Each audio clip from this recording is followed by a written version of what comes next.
अस्सलामुअलैकुम नाजरीन, मैं हूं डॉक्टर मोहम्मद कलीमुल्लाह। आप देख रहे हैं channel eco grow with doctor Kaleem. नाजरीन, वीडियो शुरू करने से पहले आप तमाम दोस्त जो है वो चैनल को सब्सक्राइब लाजमी करें। नाजरीन, हमारे साथ जो है वो माहिर ज़राअत डॉक्टर जवाद हुसैन साहब मौजूद हैं। जवाद साहब, आलू की फसल बाज़ ਜ਼ਿਮੀਂਦਾਰਾਂ ਦੀ ਇਸ ਟਾਈਮ 1 ਮਹੀਨਾ ਹੋ ਗਿਆ ਜਨਾਬ ਫਸਲ ਨੂੰ। ਬਾਜ਼ਾਂ ਦੀ ਆਈਡੀ ਪਿੱਛੇ ਤੁਸੀਂ ਫਸਲ ਨਾਜ਼ਰੀਨ ਦੇਖਦੇ ਹੋ, ਇਹ ਇਸ ਟਾਈਮ 45 ਦਿਨ ਦੀ ਤਕਰੀਬਨ ਸਟੇਜ ਤੇ ਹੈ। 45 ਦਿਨ ਇਹਨੂੰ ਹੋ ਚੁੱਕੇ ਨੇ। ਆਪਾਂ ਆਪਣੇ ਇਸ ਵੀਡੀਓ ਬਣਾਉਣ ਦਾ ਜਿਹੜਾ ਅੱਜ ਮਕਸਦ ਹੈਗਾ ਉਹ ਆਪਣੇ ਜ਼ਿਮੀਂਦਾਰ ਭਾਈਆਂ ਨੂੰ ਇਹ ਦੱਸਣਾ ਹੈ ਕਿ ਆਲੂ ਨੂੰ ਇਸ ਹਾਲਤ ਦੇ ਵਿੱਚ ਜਨਾਬ ਕਿਸ ਚੀਜ਼ ਦਾ ਸਪਰੇਅ ਕਰਨਾ ਚਾਹੀਦਾ ਹੈ। ਬਿਲਕੁਲ ਸਹੀ ਹੋ ਗਿਆ, ਠੀਕ ਹੈ ਜੀ, ਜਾਂ ਉਹਨੂੰ ਕਿਹੜੀ ਖਾਦ ਆਪਾਂ ਨੂੰ ਪਾਣੀ ਚਾਹੀਦੀ ਹੈ। ਇਹ तमाम ਚੀਜ਼ਾਂ ਜਨਾਬ ਸਾਡੇ ਨਾਜ਼ਰੀਨ ਨੂੰ ਗਾਈਡ ਕਰੋ। ਸਭ ਤੋਂ ਪਹਿਲੇ ਇਸ ਟਾਈਮ ਜਿਹੜੀ 45 ਦਿਨ ਦੀ ਜਾਂ 30 ਤੋਂ 45 ਦਿਨ ਦੀ ਫਸਲ ਹੈ ਉਹਨਾਂ ਲਈ ਕੀ ਰਿਕੁਆਇਰਮੈਂਟ ਹੈ ਜਨਾਬ? ਇਸ ਟਾਈਮ ਇਹਦੇ ਵਿੱਚ ਜਿਹੜੀ ਤੁਸੀਂ ਫਸਲ ਦੇਖ ਰਹੇ ਹੋ ਇਹਦੇ ਵਿੱਚ ਤਕਰੀਬਨ ਅਸੀਂ 2-2 ਬੋਰੀ ਯੂਰੀਆ ਪਾ ਚੁੱਕੇ ਹਾਂ। ਠੀਕ ਹੈ ਜੀ। ਉਸ ਤੋਂ ਇਲਾਵਾ ਵਾ ਕਿ 2-2 ਬੋਰੀ ਡੀਏਪੀ ਦੇ ਥੱਲੇ ਮੌਜੂਦ ਆ, 1 ਬੋਰੀ ਐਸਓਪੀ ਦੇ ਥੱਲੇ ਪਾਈ ਹੋਈ। ਠੀਕ ਹੈ, ਜਦੋਂ ਤੁਸੀਂ ਇਹਨੂੰ ਤਿਆਰੀ ਜ਼ਮੀਨ ਦੀ ਤਿਆਰੀ ਟਾਈਮ 2 ਬੋਰੀ ਡੀਏਪੀ ਤੇ 1 ਐਸਓਪੀ ਤੁਸੀਂ ਇਸਤੇਮਾਲ ਕਰ ਐਸਓਪੀ ਦੀ ਬੋਰੀ ਇਸਤੇਮਾਲ ਕੀਤੀ। ਜੀ। ਫਿਰ ਉਸ ਤੋਂ ਬਾਅਦ ਅਸੀਂ ਇੱਕ ਪਹਿਲੇ ਪਾਣੀ ਦੇ ਨਾਲ ਤੇ ਇੱਕ ਦੂਸਰੇ ਪਾਣੀ ਦੇ ਨਾਲ ਇਹਨੂੰ ਪਹਿਲੇ ਪਾਣੀ ਦੇ ਨਾਲ ਇਹਨੂੰ 1 ਬੋਰੀ ਪੂਰੀ ਪਾਈ ਸੀ ਯੂਰੀਆ ਦੀ। ਅੱਛਾ। ਦੂਸਰੇ ਪਾਣੀ ਦੇ ਨਾਲ ਅਸੀਂ ਇਹਨੂੰ 1.5 ਬੋਰੀ ਪਾਈ ਆ। ਕੱਲ ਪਰਸੋਂ ਪਾਣੀ ਲੱਗਾ, 1.5 ਬੋਰੀ ਇਹਨੂੰ ਯੂਰੀਆ ਪਾਈ। ਠੀਕ ਹੈ। ਦੁਬਾਰਾ ਹੁਣ ਸਾਡਾ ਤੀਸਰਾ ਜਿਹੜਾ ਪਾਣੀ ਲੱਗਣਾ ਵਾ, ਸਾਡਾ ਉਹਦੇ ਚ ਪਲਾਨ ਆ ਵਾ ਕਿ ਅਸੀਂ ਇਹਨੂੰ ਅਮੋਨੀਅਮ ਨਾਈਟ੍ਰੇਟ ਜਿਹੜੀ ਹੈ ਨਾ, ਕੈਨ ਦੇ ਨਾਮ ਤੋਂ ਵੀ ਖਾਦ ਅਵੇਲੇਬਲ ਆ, ਅਮੋਨੀਅਮ ਨਾਈਟ੍ਰੇਟ ਇਹਨੂੰ ਉਹ ਐਡ ਕਰੀਏ। ਠੀਕ ਹੈ। ਕਿਉਂਕਿ ਇਸ ਟਾਈਮ ਇਹਦੀ ਵੈਜੀਟੇਟਿਵ ਗਰੋਥ ਹੱਲ ਆ ਜੀ। ਪਲੱਸ ਇਹਨੂੰ ਅਸੀਂ ਐਡ ਕਰੀਏ ਸਲਫਰ, ਕਿਉਂਕਿ ਸਲਫਰ ਜਿਹੜਾ ਵਾ ਉਹ ਜ਼ਮੀਨ ਦੇ ਵਿੱਚ ਜਿਹੜੇ ਬਾਕੀ ਪ੍ਰੋਸੈਸ ਹੁੰਦੇ ਹੋ ਰਹੇ ਆ, ਹਾਰਮੋਨਲ ਐਕਸ਼ਨ ਹੁੰਦਾ ਹੋ ਰਿਹਾ, ਉਹਦੇ ਵਾਸਤੇ ਬਹੁਤ ਜ਼ਰੂਰੀ ਆ। ਠੀਕ ਹੈ। ਫਿਰ ਅਸੀਂ ਇਹਦੇ ਵਿੱਚ ਨਾਲ ਐਡ ਕਰਨੀ ਹੈ ਐਸੇ ਪਾਣੀ ਦੇ ਵਿੱਚ ਜ਼ਿੰਕ ਵੀ ਥੋੜੀ ਜੀ। ਅਸੀਂ ਇਹਦੇ ਵਿੱਚ 6 kilo elemental sulphur, bio active sulphur ਜਿਹੜਾ ਵਾ ਉਹ ਐਡ ਕਰਾਂਗੇ।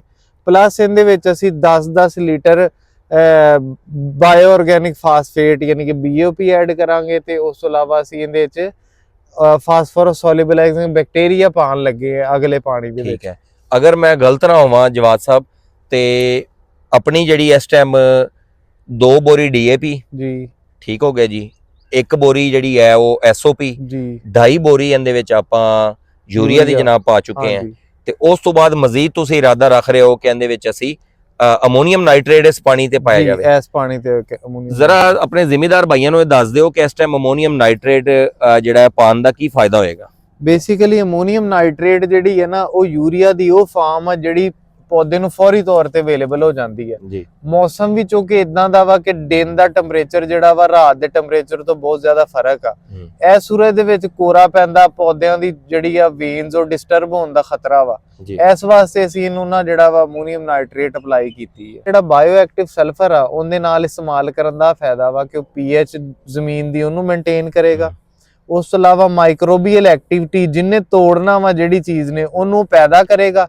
ਤੀਸਰੇ ਨੰਬਰ ਤੇ ਆ ਵਾ ਕਿ ਪੌਦੇ ਦੇ ਵਿੱਚ ਜਿਹੜਾ ਸਬਜ਼ਪਨ ਆ ਜਿਹੜਾ ਬਹੁਤ ਜ਼ਿਆਦਾ ਜ਼ਰੂਰੀ ਆ, ਕਿਉਂਕਿ ਅੱਜ ਕੱਲ ਧੁੱਪ ਇੰਨੀ ਜ਼ਿਆਦਾ ਨਹੀਂ ਨਿਕਲ ਰਹੀ ਤੇ ਪੌਦਾ ਜਿੰਨਾ ਹਰਾ ਹੋਏਗਾ ਉਨੀ ਖੁਰਾਕ ਬਣਾਏਗਾ ਤੇ ਅੱਗੇ ਟਿਊਬਰ ਦਾ। ਅੱਛਾ, ਸਲਫਰ ਦਾ ਅਸੀਂ ਨਾਮ ਸੁਣਿਆ, ਬਾਇਓ ਐਕਟਿਵ ਸਲਫਰ ਦੇ ਬਾਰੇ ਜ਼ਰਾ ਜ਼ਿਮੀਂਦਾਰਾਂ ਨੂੰ ਦੱਸ ਦਿਓ। ਹਾਂਜੀ, ਸਲਫਰ ਜਿਹੜਾ ਵਾ ਨਾ ਉਹ ਜਦੋਂ ਆਪਾਂ ਜ਼ਮੀਨ ਦੇ ਵਿੱਚ ਪਾਉਂਦੇ ਆ ਨਾ ਤੇ ਉਹ ਫੌਰੀ ਤੌਰ ਤੇ ਉਹਨੂੰ ਅਵੇਲੇਬਲ ਨਹੀਂ ਹੁੰਦਾ, ਉਹਨੂੰ ਐਕਟਿਵ ਹੋਣਾ ਪੈਂਦਾ ਵਾ, ਉਹ ਇੱਕ ਪੂਰੀ ਪ੍ਰੋਸੈਸ ਆ।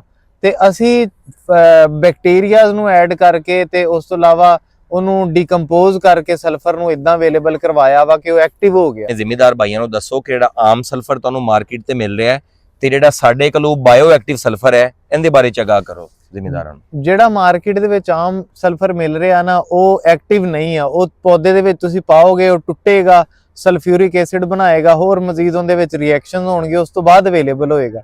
ਜਿਹੜਾ ਸਾਡੇ ਕੋਲ ਜਦੋਂ ਤੁਸੀਂ ਪਾਣਾ ਵਾ ਉਹਦੇ ਚ ਆਰਗੈਨਿਕ ਮੈਟਰ ਵੀ ਆ, ਉਹਦੇ ਵਿੱਚ ਬੈਕਟੀਰੀਆਜ਼ ਵੀ ਨੇ ਜਿਹੜੇ ਤੋੜਨਗੇ ਜਿਹੜਾ ਉਹਨੂੰ ਸਪਰੇਅ ਕੀਤਾ ਹੋਇਆ ਸਲਫਰ ਦੇ ਉੱਪਰ ਬਿਲਕੁਲ, ਤੇ ਉਹਨੂੰ ਤੋੜਨਗੇ, ਉਹਨੂੰ ਸਲਫਰ ਨੂੰ ਫੌਰੀ ਤੌਰ ਤੇ ਪੌਦੇ ਨੂੰ ਅਵੇਲੇਬਲ ਬਣਾ ਦੇਣਗੇ। ਤੇ ਬਾਇਓ ਐਕਟਿਵ ਸਲਫਰ ਕਿੰਨੀ ਮਿਕਦਾਰ ਦੇ ਵਿੱਚ ਜ਼ਿਮੀਂਦਾਰਾਂ ਨੂੰ ਜਨਾਬ ਪਾਣਾ ਚਾਹੀਦਾ? ਕਮ ਸੇ ਕਮ ਜਿਹੜਾ ਨਾ 6 ਕਿਲੋ ਫੀ ਏਕੜ ਜਿਹੜਾ ਨਾ ਉਹਨਾਂ ਨੂੰ ਪਾਣਾ ਚਾਹੀਦਾ ਇੱਕ ਟਾਈਮ। ਅਸੀਂ ਇਹਦੇ ਵਿੱਚ ਇੱਕ ਵਾਰੀ ਪਹਿਲੇ ਪਵਾਇਆ ਵਾ, ਹੁਣ ਇੱਕ ਵਾਰੀ ਇਨਸ਼ਾਅੱਲਾ ਦੁਬਾਰਾ ਫੇਰ। ਹਾਂਜੀ ਨਾਜ਼ਰੀਨ, ਤੁਹਾਨੂੰ ਜ਼ਰਾ ਅਸੀਂ ਆਪਣੀ ਫਸਲ ਦਾ ਰਿਜ਼ਲਟ ਚੈੱਕ ਕਰਾਣੇ ਆ, ਫਿਰ ਤੁਹਾਨੂੰ ਇਸ ਚੀਜ਼ ਦਾ ਅੰਦਾਜ਼ਾ ਹੋਏਗਾ।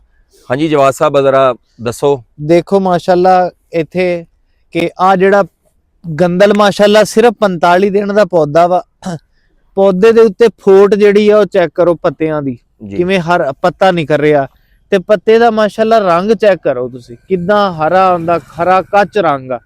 ਦੂਸਰੇ ਨੰਬਰ ਤੇ ਖੇਲੀਆਂ ਵਿਖਾਓ ਕਲੀਮ ਸਾਹਿਬ, ਖੇਲੀਆਂ ਦਾ ਮਾਸ਼ਾਅੱਲਾ ਕਿਦਾਂ ਹਰਾ ਰੰਗ ਹੋਇਆ ਪਿਆ ਵਾ ਇਹਦੇ ਵਿੱਚ। ਇਹਦਾ ਮਤਲਬ ਆ ਕਿ ਮਾਈਕਰੋਬੀਅਲ ਐਕਟੀਵਿਟੀ ਜਿਹੜੀ ਆ ਬੜੀ ਅੱਛੇ ਤਰੀਕੇ ਨਾਲ ਹੋ ਰਹੀ ਹੈ ਜੀ। ਮਾਸ਼ਾਅੱਲਾ ਫੀਲਡ ਦਿਖਾਓ ਸਾਰਿਆਂ ਨੂੰ, ਕਿੰਨੇ ਖੂਬਸੂਰਤ ਤੇ ਹਰਾ ਕੱਚ ਰੰਗ ਹੈ ਇਹਦਾ। ਤੇ ਇਹ ਜਨਾਬ ਸਾਰਾ ਇਹਦੇ ਵਿੱਚ ਬਾਇਓ ਐਕਟਿਵ ਸਲਫਰ ਦੀ ਜਨਾਬ ਬਦੌਲਤ ਜਨਾਬ ਤੁਸੀਂ ਇਹਦੇ ਵਿੱਚ ਰੰਗ ਦੇਖ ਸਕਦੇ ਹੋ।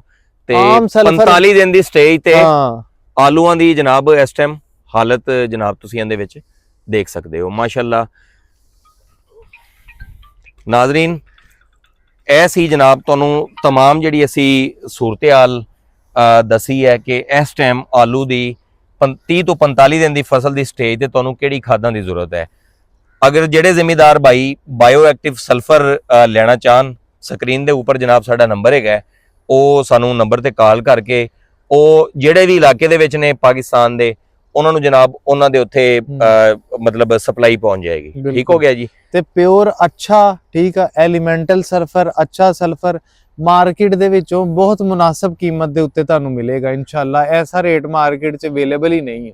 ਠੀਕ ਹੈ ਜੀ, ਇਨਸ਼ਾਅੱਲਾ ਉਹ ਰੇਟ ਦੇਵਾਂਗੇ। ਤੇ ਇਸ ਤੋਂ ਇਲਾਵਾ ਜਨਾਬ ਸਾਡੇ ਕੋਲੋਂ ਫਾਸਫੇਟ ਸੋਲੂਬਲਾਈਜ਼ਿੰਗ ਬੈਕਟੀਰੀਆ ਨੇ, ਉਹਨਾਂ ਦਾ ਕਿਰਦਾਰ ਜ਼ਰਾ ਦੱਸ ਦਿਓ ਆਲੂ ਦੀ ਫਸਲ ਦੇ ਵਿੱਚ, ਅਗਰ ਜਿਹੜੇ ਜ਼ਿਮੀਦਾਰ ਉਹ ਬਾਈ ਪਾਣਾ ਚਾਹਣ। ਹਾਂਜੀ, ਉਹਨਾਂ ਦਾ ਕਿਰਦਾਰ ਆ ਵਾ ਕਿ ਜਿਹੜੀ ਅਸੀਂ ਡੀਏਪੀ ਦੀ 2 ਬੋਰੀਆਂ ਥੱਲੇ ਪਾਈਆਂ ਵਾ ਉਹਨਾਂ ਨੂੰ ਤੋੜੇਗਾ, ਤੇ ਉਸ ਤੋਂ ਇਲਾਵਾ ਜਿਹੜੀ ਜ਼ਮੀਨ ਦੇ ਵਿੱਚ ਆਲਰੇਡੀ ਸਾਡੀ ਬਾਉਂਡ ਹੋਈ ਪਈ ਆ ਫਾਸਫੋਰਸ, ਉਹਨੂੰ ਸਾਰੀ ਫਾਸਫੋਰਸ ਨੂੰ ਅਵੇਲੇਬਲ ਕਰਵਾਏਗਾ, ਆਲੂ ਦੇ ਸਾਈਜ਼ ਨੂੰ ਵਧਾਏਗਾ ਜੀ।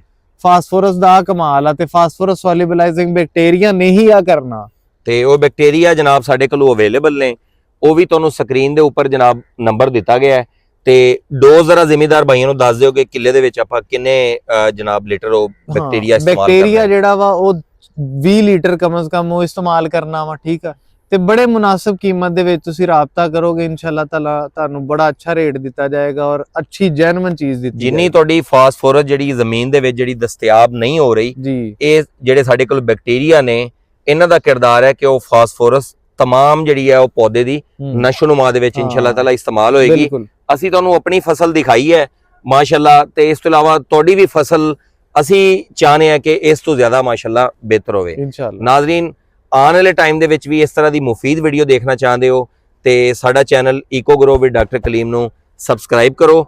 ਇਸ ਤਰ੍ਹਾਂ ਦੀ ਜਿਹੜੀ ਮੁਫੀਦ ਵੀਡੀਓ ਹੁੰਦੀਆਂ ਨੇ ਨਾ, ਇਹਨਾਂ ਨੂੰ ਆਪਣੇ ਜ਼ਿਮੀਦਾਰ ਭਾਈਆਂ ਤੱਕ ਲਾਜ਼ਮੀ ਸ਼ੇਅਰ ਕੀਤਾ ਕਰੋ, ਕਿਉਂਕਿ ਮੈਕਸਿਮਮ ਲੋਕ ਜਿਹੜੇ ਨੇ ਆਪਣੇ ਭਾਈ ਇਹਨਾਂ ਚੀਜ਼ਾਂ ਤੋਂ ਜਿਨ੍ਹਾਂ ਕੋਲੋਂ ਅਵੇਅਰਨੈਸ ਨਹੀਂ ਹੈ, ਨੌਲੇਜ ਨਹੀਂ ਹੈ, ਉਹ ਇਹ ਚੀਜ਼ਾਂ ਨੂੰ ਦੇਖ ਕੇ ਫਾਇਦਾ ਉਠਾ ਸਕਣ। ਆਉਣ ਵਾਲੇ ਟਾਈਮ ਦੇ ਵਿੱਚ ਜਨਾਬ ਡਾਕਟਰ ਕਲੀਮੁੱਲਾ ਤੇ ਡਾਕਟਰ ਜਵਾਦ ਸਾਹਿਬ ਦੀ ਤਰਫੋਂ ਅਸੀਂ ਨਵੀਂ ਵੀਡੀਓ ਨਾਲ ਹਾਜ਼ਰ ਹੋਵਾਂਗੇ। ਪਾਕਿਸਤਾਨ ਤੇ ਪਾਕਿਸਤਾਨ ਤੋਂ ਬਾਹਰ ਰਹਿਣ ਵਾਲੇ तमाम ਜਿਹੜੇ ਨੇ ਆਪਣੇ ਮੁਸਲਮਾਨ ਭਾਈ, ਉਹਨਾਂ ਨੂੰ ਮੇਰਾ ਸਲਾਮ ਹੋਵੇ। ਖੁਦਾ ਨਿਗਹਿਬਾਨ।